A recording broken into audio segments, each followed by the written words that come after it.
අපිට තියෙන ප්‍රශ්නේ දැන් මේ YouTube කරුවා මේ නීතිඥයෙක්නේ. දැන් එහෙනම් මෙයාට කරන්න තිබුණ පළවෙනි වැඩේ දැන් මේ සමාජ මාධ්‍ය සම්පූර්ණ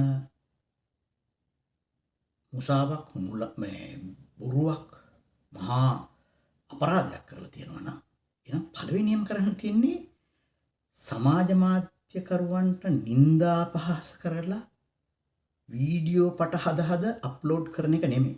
මෙයාට කරන්න තිබුණේ ලිංගික සිදුවීමක් හෝ අශෝභන දෙයක් වුණා කියලා ප්‍රවෘත්තිපල කරලා තියෙන තැන් නැත්තම් ප්‍රවෘත්තිය ලියලා තියෙන නැත්තම් ඒක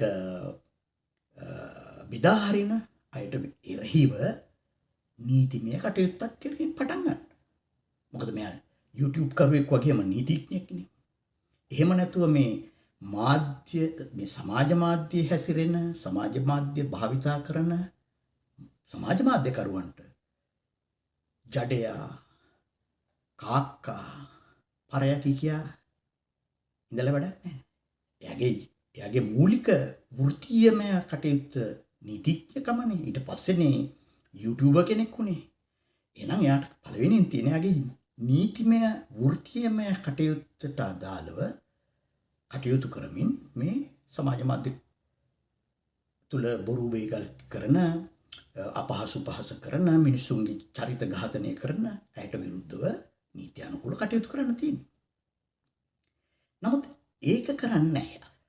ඒක කරන්නේ නැතුව එයා කරන්නේ ඒ භූමිකාව පැත්තකින් තියලා YouTuber කෙනෙක් විදියට හතර අතේ එයා තමයි ඇත්තටම මේ දැලිපියාරන් රිලාව වගේ කරකෙන්නේ මේ YouTube අනිත් YouTube අවකාශින් නැහැ නෙමෙයි මෙයා.